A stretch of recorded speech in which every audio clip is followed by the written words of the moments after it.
Thank you for listening to Soho Bites, the only podcast in the world, as far as we're aware, dedicated to talking about films set in Soho, the beating heart of bohemian cosmopolitan London.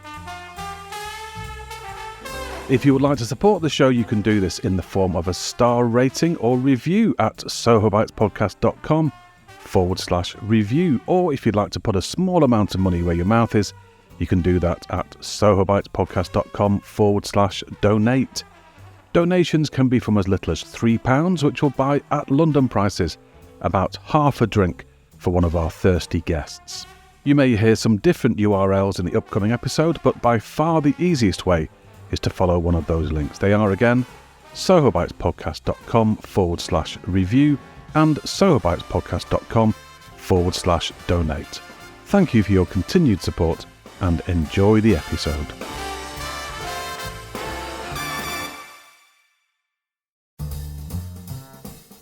Hello and welcome to episode 21 today of Soho Bites.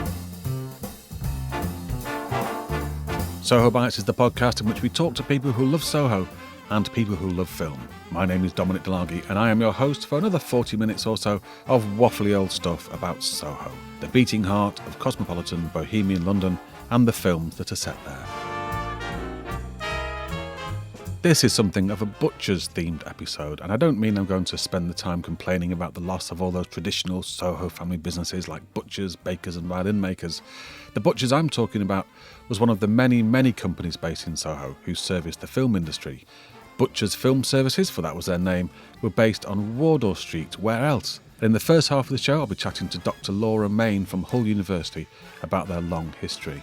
And of course, the film chat today is about a butcher's film, The Night Caller from 1965.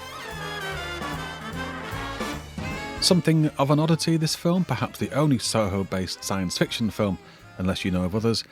It has a strong cast and an interesting premise, so it's strange that it's not more well known. To talk about The Night Caller, I'll be joined by the host of the Film Guff and Here Lies Amicus podcasts, Kevin Moore. Stay tuned until the second half of the show for more. Kevin Moore.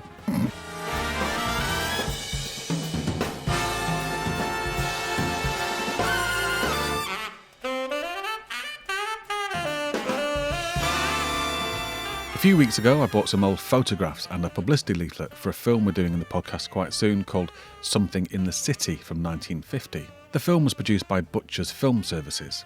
According to the leaflet, Butchers, whose phone number is listed as just Gerard 7282, were based at 175 Wardour Street. This is now where Cards Galore can be found, next door to the George pub, and they also had offices in Birmingham, Leeds, Cardiff, Liverpool, Manchester, Glasgow, Newcastle and Belfast. So they were clearly a major force in UK film in 1950, but now they no longer exist. They did, though, have a hand in a lot of the films we talk about on Soho Bites, and the name Butchers will be familiar to viewers of everybody's favourite TV channel, Talking Pictures, along with other long-forgotten companies such as Nettlefold Studios, New Realm and Grand National Films. Butchers were formed by a chemist called William Butcher in around 1900, initially providing the chemicals used to develop film, and the company survived in various guises as a distributor and as a producer of low-budget, mainly B features, until the 1970s. Although they never had the consistency of style and quality of a company like Ealing, for example, they did have some periods during the 20th century in which they were successful and quite prolific.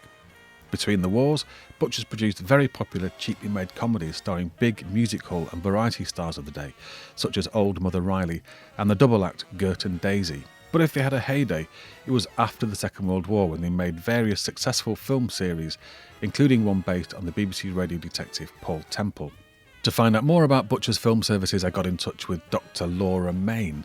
Laura is a lecturer in film and media at Hull University with a particular interest in the inner workings of the post-war UK film industry.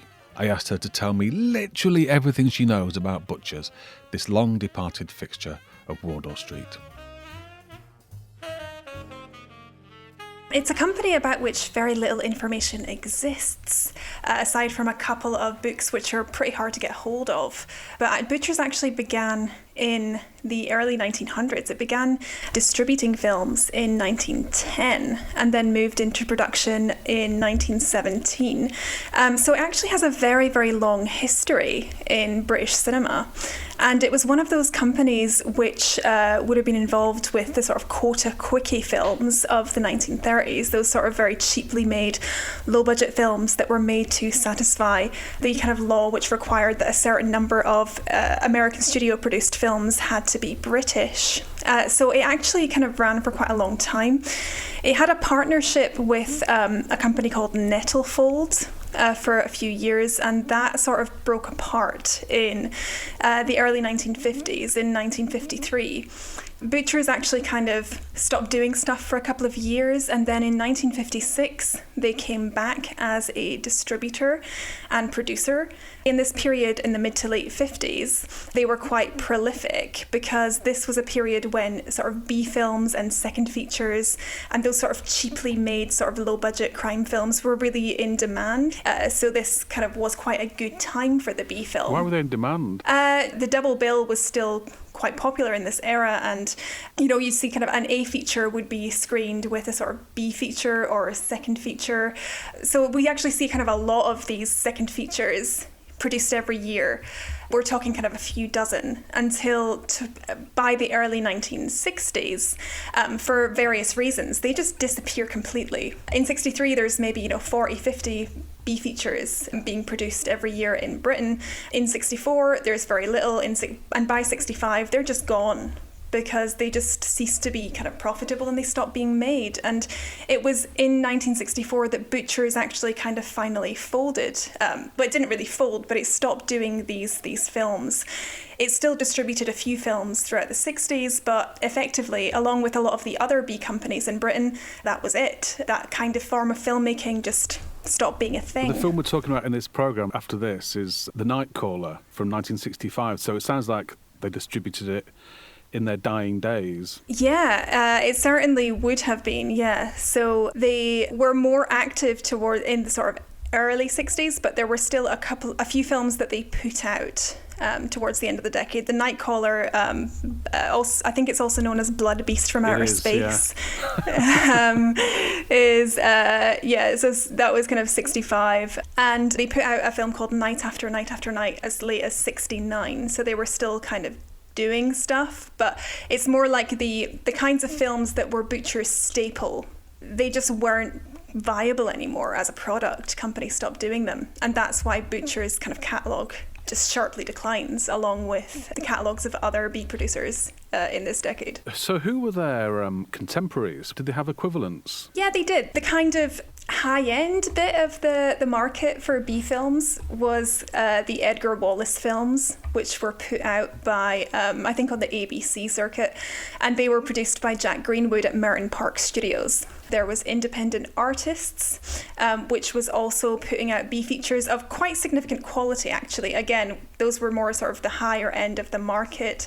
They did films like House of Mystery.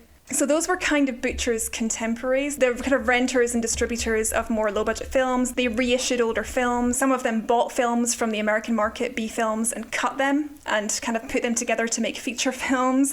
So those would have been Butcher's contemporaries in the market, if you like. So if there was a Butcher's house style, is it this kind of quite drab, run-of-the-mill crime stories in basic sets and that kind of thing? Given its long history, it doesn't actually have much of what I would call a house style. Okay.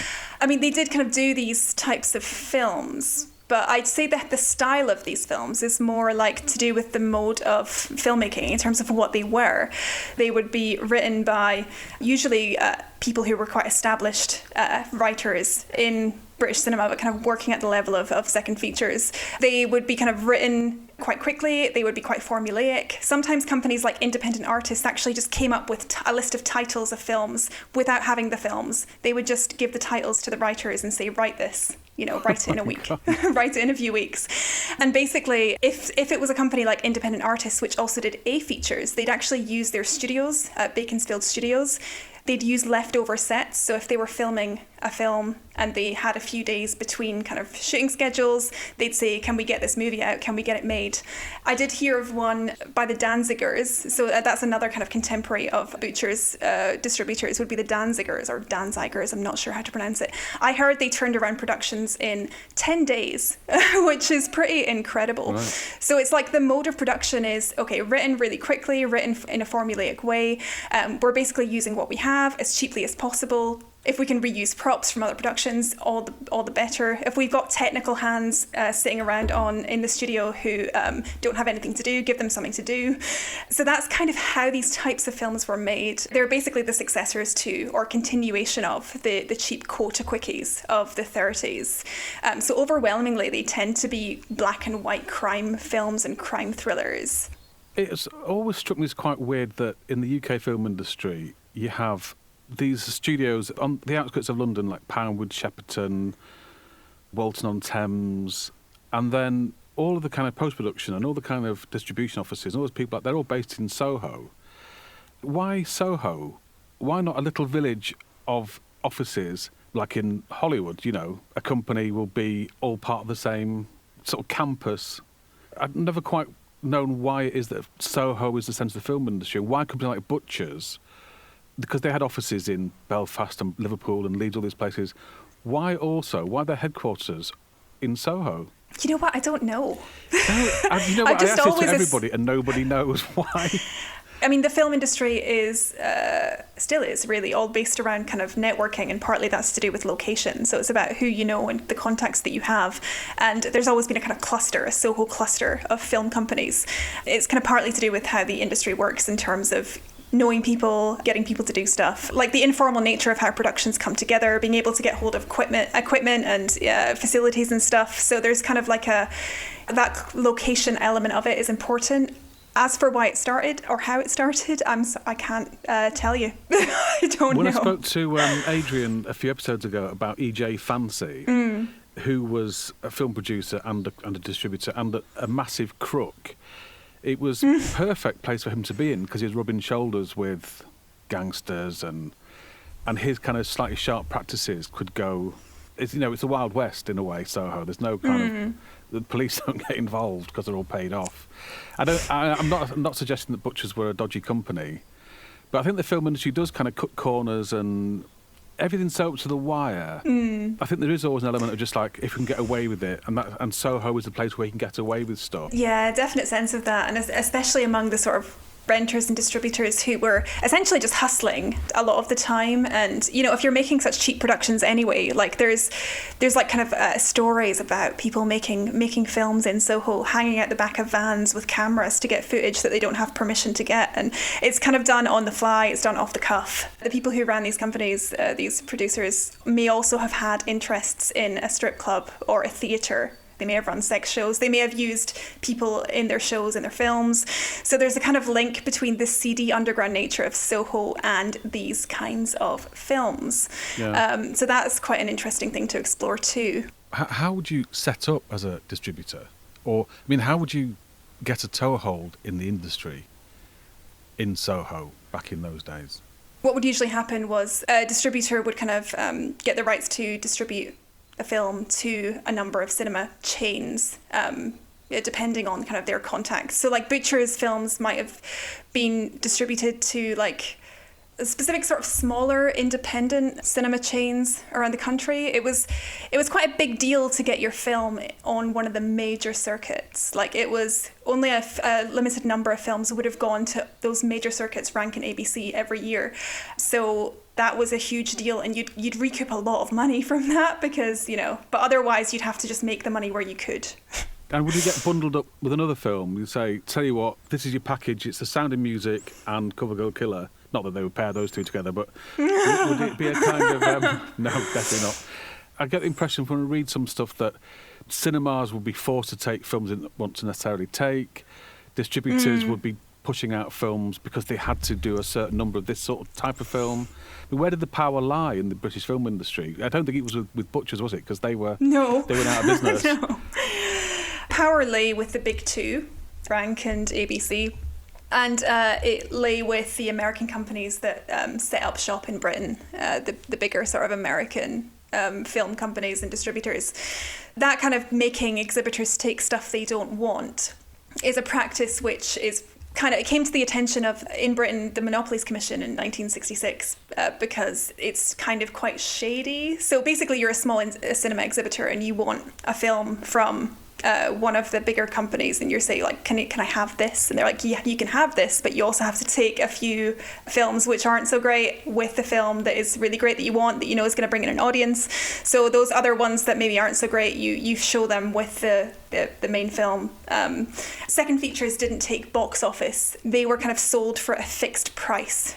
So they didn't kind of recoup, but they'd be kind of shown first just before a bigger film or an A feature, which would recoup box office money. Often these smaller companies started as exhibitors, and sometimes that grew out of a theatre or a strip club. Like I think maybe Compton started that way in Soho in the 60s. So it's basically you've got people who own a theatre, who maybe buy a cinema, and then but then they want to fill their cinemas with materials, so they go into distribution. So they'll get cheaper films from the renters and distributors, and then once they've got a bit of capital, they actually have the capacity to maybe go into production and start producing their own films.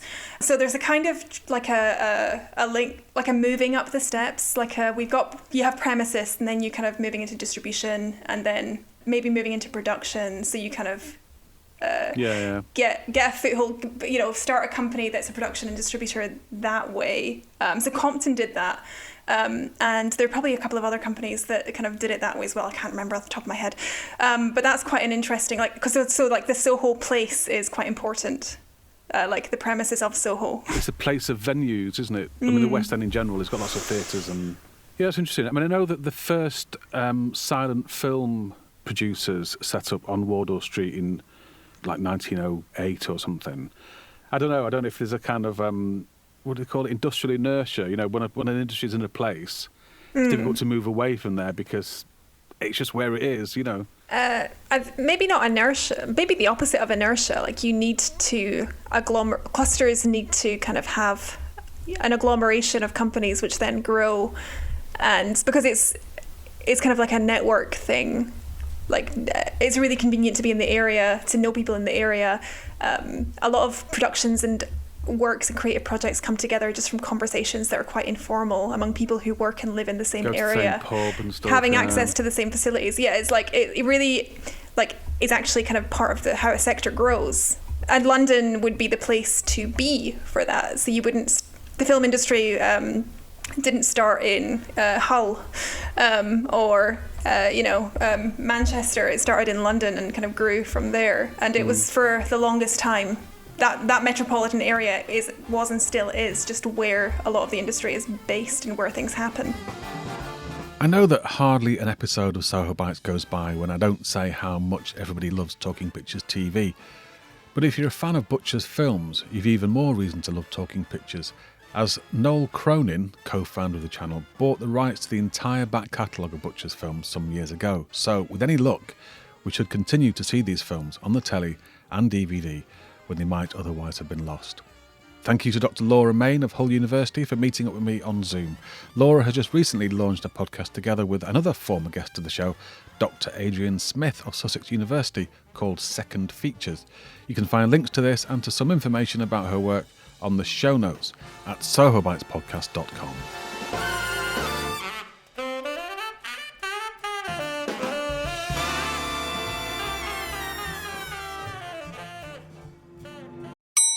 Hello, this is what's known as a mid-roll ad. It's one of those annoying interruptions that's inserted retrospectively at just the wrong point.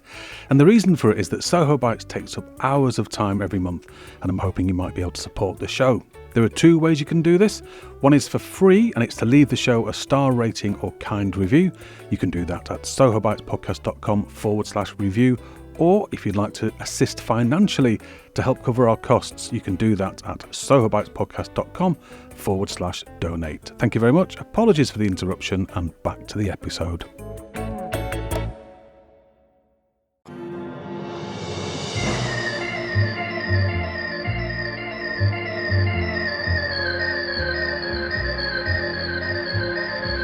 The Night Caller, directed by John Gilling and distributed by Butchers in 1965, is not your archetypal Soho film. For a start, the first half of the film is set somewhere in the English countryside, and it only shifts its centre of gravity to London at the halfway point of the film. In fact, there are two distinct halves to The Night Caller. The first half is all science fiction-y and centres on a secret government research facility called Fouldesley Park. It's in one of the Fouldesley Park labs that we first meet our crack team of three scientists: Dr. Morley, played by the patrician yet cuddly Maurice Denham, Dr. Jack Costain, played by American import John Saxon, and Anne Barlow, played by Patricia Haynes. Working, as far as we can tell, with only pencils and a high school oscilloscope, the team discover, in the opening moments of the film, an unidentified flying object hurtling towards Earth at great speed. When the mysterious projectile is recovered in open countryside just outside Ascot, according to realstreets.com, our heroes are puzzled to discover that it's not a huge asteroid or a spaceship, as their instruments had suggested. Rather, it's just a white sphere, not much bigger than a pumpkin.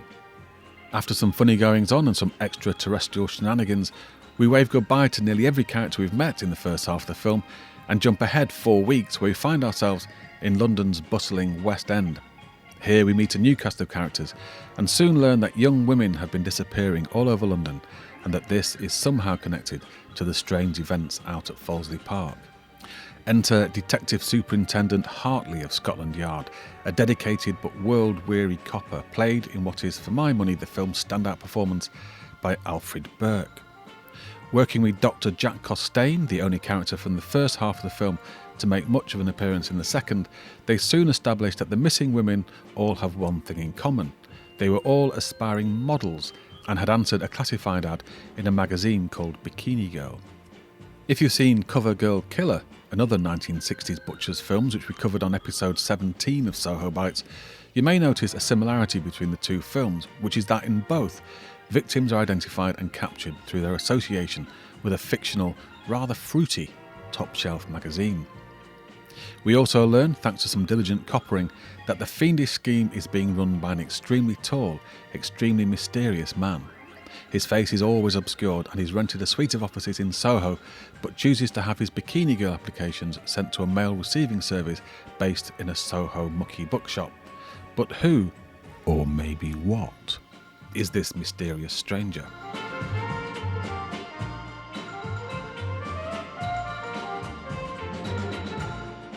The Night Caller is a slightly odd schizophrenic film, a kind of sci-fi, noir, horror, kitchen sink police procedural, like a cross between Quatermass, Cover Girl Killer and Up the Junction. This is perhaps the reason why, in some territories, The Night Caller is called The Night Caller from Outer Space, just in case you didn't realise it had a sci-fi element to it, and in the US, for the total elimination of all doubt, it's called The Blood Beast from Outer Space. There's another major difference between the international versions. In the UK, the theme music is an instrumental organ and brass number called Image by Alan Haven. That's what you can hear behind me now. Elsewhere in the world, the audience was treated to a cheesy lounge number called Night Caller, sung by Mark Richardson. What puts The Night Caller in a league above many other low-budget films of the time, though, is its cast. Across the board, from the leads like Maurice Denham and Alfred Burke to the enjoyable cameos by Warren Mitchell, Marianne Stone and Aubrey Morris, the performances are convincing, engaging and entertaining, including the appearance of a character called Commander Savage, played by Ballard Barkley, otherwise known as the Major from Fawlty Towers. Incidentally, this is the third film we covered on Soho Bites in which Warren Mitchell appears and promptly steals the scene. Check out episodes 1 and 11 for more details.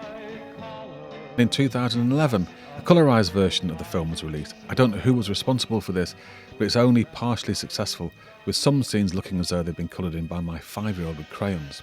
I've included links to both the colourised and black and white versions on the show notes at sohobitespodcast.com for your delectation. Please, sir, I want some more.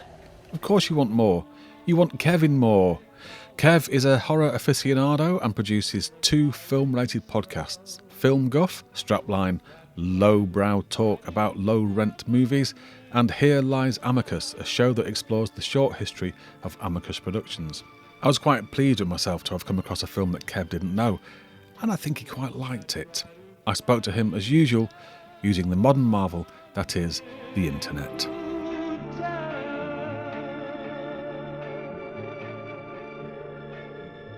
Give us a run through of the premise of this film. I mean, it's very much, as they say, a film of two halves, isn't it? Very much so, yeah. It's basically a mutant humanoid that comes from outer space to kidnap young Earth females for the first half. Then the second half, you have the flip of it, where you've got a police procedural, where you've got people looking for missing persons. So the first half is set mostly in this government research facility. Shepperton Studios. Shepperton Studios, otherwise known as. I mean, they didn't do much, did they, really, at all? I suppose they just took a few signs down and, yeah, made sure that no extras in 19th century costumes wandered by, and that was it. Pretty much, yeah.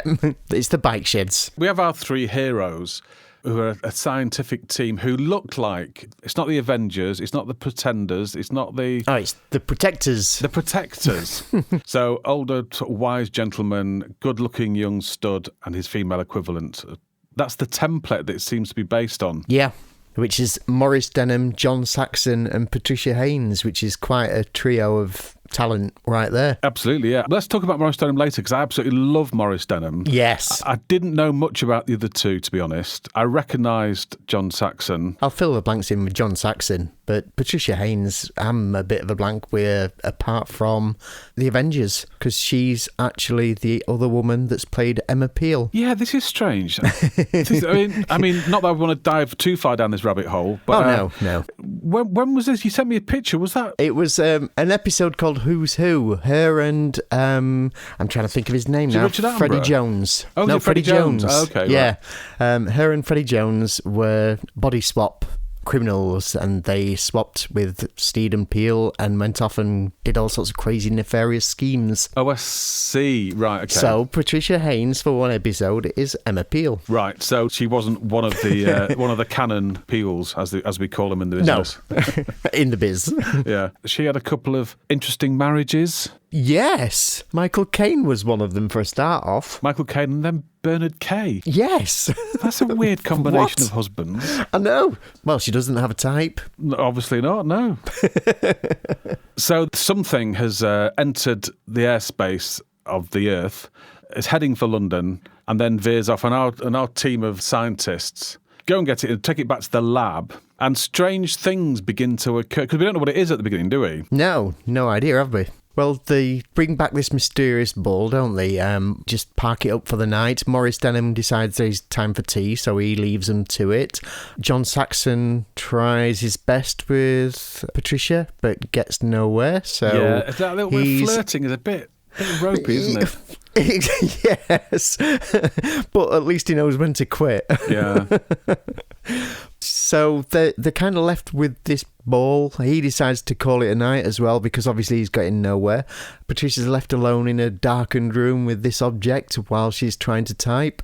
And then we get a mysterious presence turn up with what looks like a very ropey marigold glove. Yeah, that's all we see to begin with, isn't it? This hand comes round. As somebody who's not massively versed in the sci-fi and horror genres, I'm never quite sure how revolutionary these concepts are that are being discussed in science fiction films. What this thing is, this globe thing is, which is only about the size of a basketball, a large basketball or a large watermelon, is actually something that allows physical bodies to transmit themselves to it.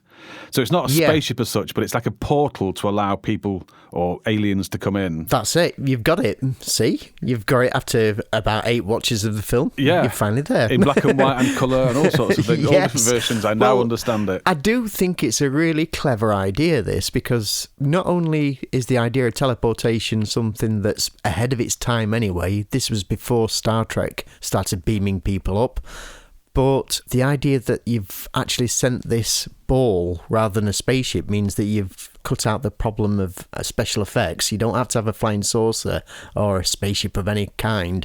You've just got a ball that lands in a field somewhere near London. Yeah, it is very low budget, isn't it? I mean, I think they've done well with the budget, though. I think... It doesn't look ropey. No, I mean, there's a few moments where you think, oh, that special effects a bit dodgy. Yeah. But they've clearly avoided having to go down the special effects route because they're aware that it would look dodgy. I think that's why it works as a Quatermass kind of sci-fi, really. You know, where, again, you got touches of horror with Quatermass for a start. Yeah, it's not as famous as Quatermass or The Day the Earth Stood Still, which is has a similar kind of... heavy science vibe. Yeah, heavy science and a kind of like ominous one person comes who's a representative of their whole species. And yeah. But it hasn't... I mean, people don't know the film, do they? It's not a well-known film in the way those other two films are. I wonder why that would be.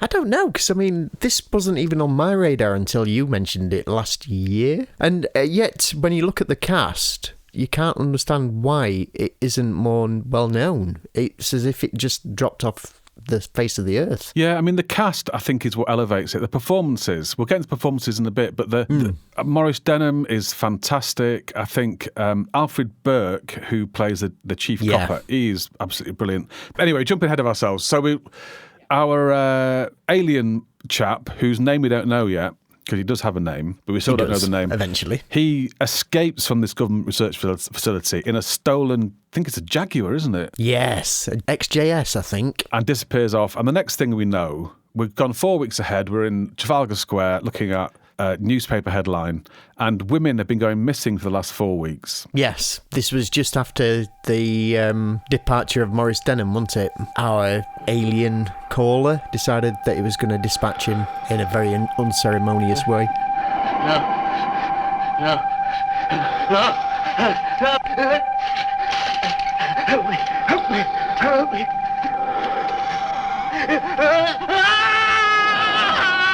Poor old Maurice. Yeah. Not quite sure how that happens. No, it's still kind of mystical, even though we've seen it so many times. Yeah. But it does kind of pave the way for a bit more action, and rather than 3 scientists stood about spouting gobbledygook that nobody understands.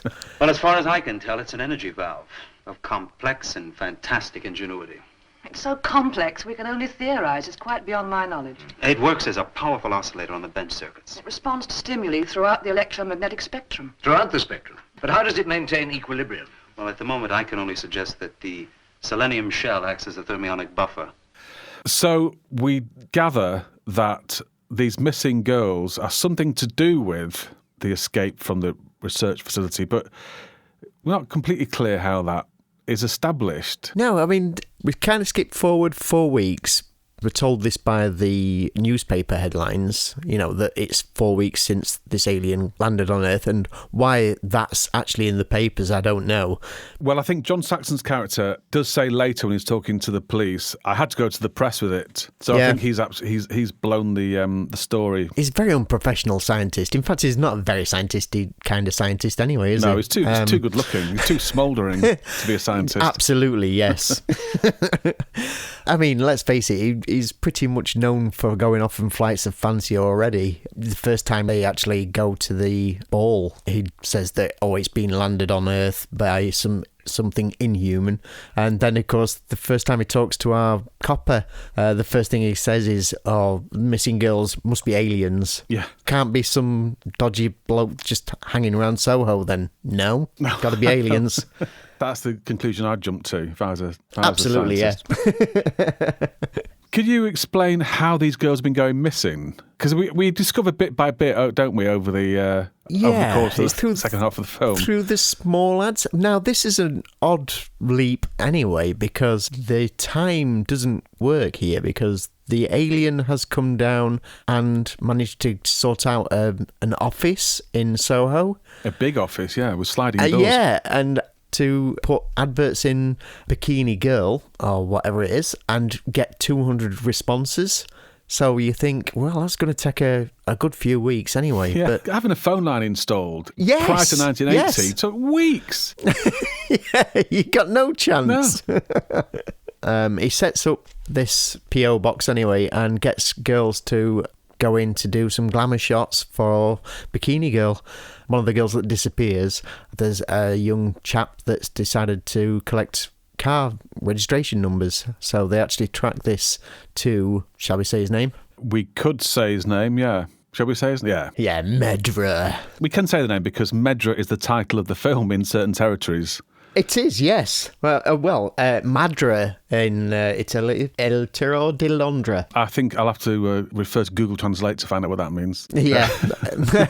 It sounds really complicated to me. I will never be able to figure that out. Yeah, but Medra. What actually is this ruse? How does it work? Well, he's using these 3D photos that nobody's ever seen before. He's been taking these photos of these girls, and he actually has one delivered to one of our intended victims, doesn't he? Yeah. The picture seems to be... It kicks into life at some point. It starts to light up and everything. And that then hypnotises them or something. Then they have to just get up and go to Medra or something. Yeah, so it's a 3D mind control picture. Yeah, it doesn't quite add up, but I mean, what you don't expect it to be scientifically accurate. What is your... I don't do star ratings on this programme, but what would your star rating be out of 13? No, out of 7. Out of 7? Yeah. Great. I'd give it a 4 then. A 4 out of 7? Okay. Yeah, it's not despicable and it's above average. It's kind of elevated by the performances. Shall we get into the performances, actually? Yeah, because I think the performances are what make it. And the reason I've been able to watch it 2 or 3 times in the last week is because I've enjoyed watching the performances, particularly Alfred Burke, who is just great. Yeah. He's brilliant in Public Eye that I've been watching on Talking Pictures. Yeah, it's really good, isn't it? I'd never heard of it until they started showing it, and I've got kind of hooked on it. Yeah, and he's perfectly suited to the character in that and in this film. Yeah. He's got this world-weary outlook on life, and he looks sort of downtrodden, and I think he's my particular favourite. Yeah. Do you have are there any high points for you, performance-wise? My high points have to be Warren Mitchell and Marion Stone. Yeah. Because those two, as the parents of the daughter that's gone missing, they were brilliant. And Marion Stone, I thought, she looks kind of familiar. I'm not surprised. She's in 11 Carry On films for a start off. She does look familiar. I can sort of see her in a nurse's outfit somehow. Yes, well, she's in Carry On Nurse. She's actually one of the main nurses in that one. But as well as that, she's right through the sort of 70s and 80s. I looked at it, she's like done 269 entries on IMDb. And it was that is a lot of film. You're more prolific than anybody else on this film put together. Yeah. Jean went out about 7 o'clock that night. Said she'd be back about 11. Yeah, they had this lovely conversation with the police, with Alfred Burke. She's got her own front door key. She's got her own key. Where they're overlapping each other and that kind of thing, and lots of kind of asides to one another and asides to the police. It's a lovely little scene. They make it really believable, though, don't they? Because they'll go, no, it was definitely Thursday because that was my lodge night, and she's like, oh yes, definitely.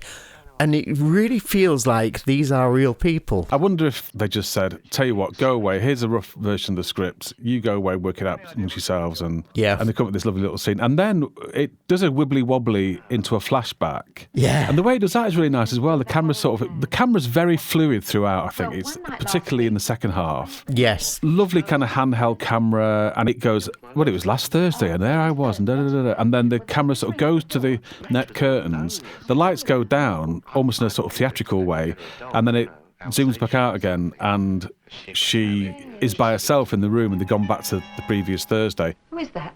What is it? What do you want? There's a superb single scene, an actor called Aubrey Morris. Plays a pawn shop proprietor. He's fantastic in that scene. He is. He's obviously gay. He actually mentions that he's not really noticed the girls that much, but he's noticed the police detective that's in front of him. Yeah. And you think, well, this is quite brave because this is still when it was illegal. I mean, obviously, it was a lot more public than it had been, but it was still frowned upon. Maybe this is possibly why the film didn't succeed. I'm not sure. It's not particularly positive portrayal of the homosexual community. No, definitely not. It's very John Inman. Oh, I'm so sorry, Inspector. Did I frighten you? Superintendent, no, you didn't. Oh, congratulations. It's some years since we last met, isn't it? Yes, it is. 6 months for living off the proceeds, wasn't it? They have history, Alfred Burke's character and Aubrey Morris's character, because Yes, he which nicked is him great. for, what was it for? Living off immoral earnings or something? Yes, that was it, yeah. He'd already done his time for that, he says, so that's it. So now he'd come back to run this porn shop with no porn in it. Yes, it was empty apart from a copy of Playboy. They do this kind of cat and mouse thing where they're sort of talking to each other through the shelves. Yeah, the empty shelves. And he obviously has this sideline, which is as a P.O. box receiving place. For Medra. For Medra. In those days, if you wanted to receive some specialist material, you probably wouldn't want to have it delivered to your home in Basingstoke, where your wife might find it. Exactly. When you're at the office. So you have these P.O. boxes, lots of which are based in Soho. I suppose I've seen this mirror about a dozen times. Each time I've seen him, it seems sort of weird. Oh, I know. Sounds crazy. I think he wore a mask. A mask? But under the scarf? A mask. You could see his eyes through the slits.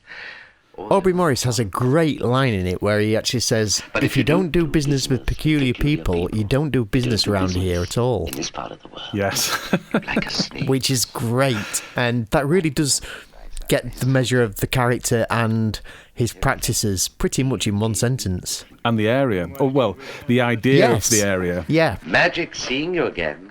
Should we talk about Ballard Berkeley? Yes. Now, he's more known as the Major in Fawlty Towers. Yeah. And he's pretty much the same Ballard Berkeley as in this film. And you think, has he ever done anything else? I don't remember seeing him in anything else. I think the difference between his performance in this film and in Fawlty Towers is, I think his moustache is a bit bushier. Tell me this, what do you call it, transmutation of matter. Do you think we'll ever be able to do it? It's possible. You might say we have our feet on the bottom rung of that ladder. We have. Yeah, we can transmit in 2 dimensions. On the telly. All we need is the third. Substance. And then we'll be able to pay them a visit, eh?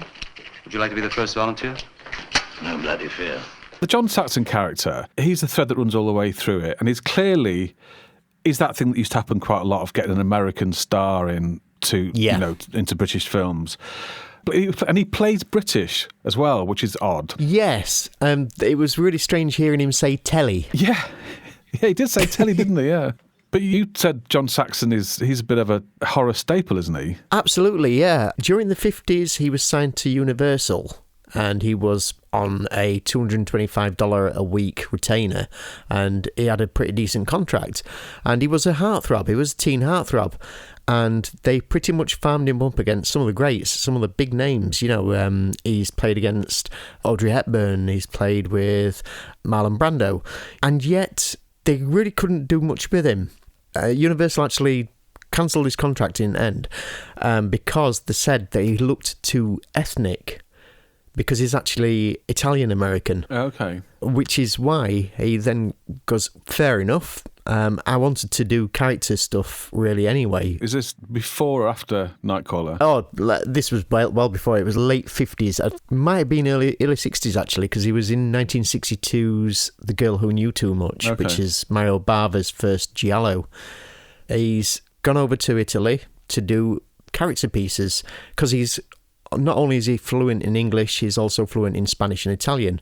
Because he's got none of this luggage over there of being this teen heartthrob, he's able to get really decent roles, and he sort of ends up being the police detective for a lot of films. And this is something that carried on throughout, even through to Nightmare on Elm Street in the 80s. He turns up in that as a detective again.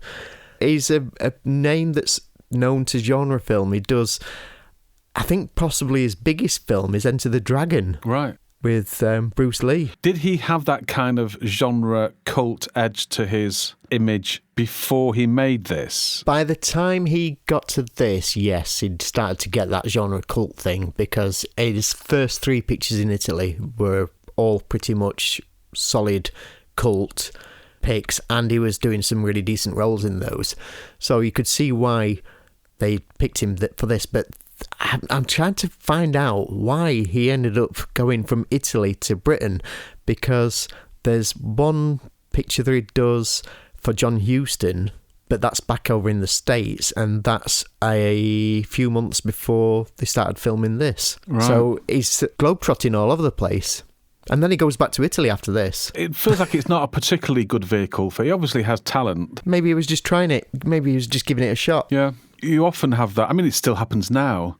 Stick an American name in a British film to give it an international appeal. There is that international element to this, which is, has often happened again in this era. It was based on a book called The Night Callers. The film is called The Night Caller, sometimes The Night Caller from Outer Space. But in America... It has this ridiculous title. Yes, The Blood Beast from Outer Space. I think to call it Blood Beast from Outer Space does bring to mind those teenage screamers in big Cadillacs. And it's not that sort of film. Driving movies, yeah. It's not that sort of film at all. There are 2 versions of the theme music as well, isn't there? Yeah. I quite liked the crooner version. I know you think it's a bit cheesy, but I kind of liked it. I think both cheesy. I think both versions of the music are cheesy. Yeah. The instrumental thing, I always think sounds like something from the Two Ronnies. You know, like the Mars bar thing. The night caller. Whereas the vocal version, if you like, sounds like a cheap Bobby Darin, the Woolworths version. Dangerous, intoxicating game. John Gilling, anything to say about him particularly? Oh, yes. John Gilling, the director as well, he went on to do 2 decent Hammer productions. He wrote and produced and directed The Pirates of Blood River, which starred Christopher Lee. And then the year after that, it did The Gorgon, starred Jacqueline Pearce as a woman that changed into a Gorgon. Barbara Shelley, not Jacqueline Pearce. We haven't talked much about Maurice Denham. I really, really, really, really, really like Maurice Denham. I don't know what it is about him. He has this kind of reassuring presence. And I think because he looked the same from the age of sort of 19 to 92... Right, now I found a picture of him from 1933 and he looks exactly the same. Right. It's from the 30s and wow, you must have lost your hair at 6. Yeah.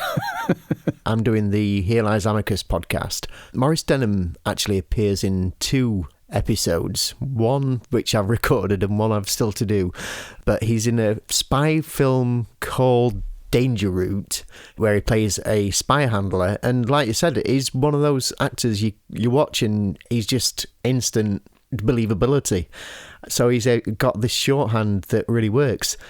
Then the other one is A Touch of Love, which is a kitchen sink drama, basically, starring Sandy Dennis and Ian McKellen, and he's great in that. He plays a heart surgeon. And these Amicus films, are they? Yeah. Yeah. I thought Amicus was all horror films. Ah, very surprising. They're also all over the place. I did read a review of the film that said it feels, it's mid-60s.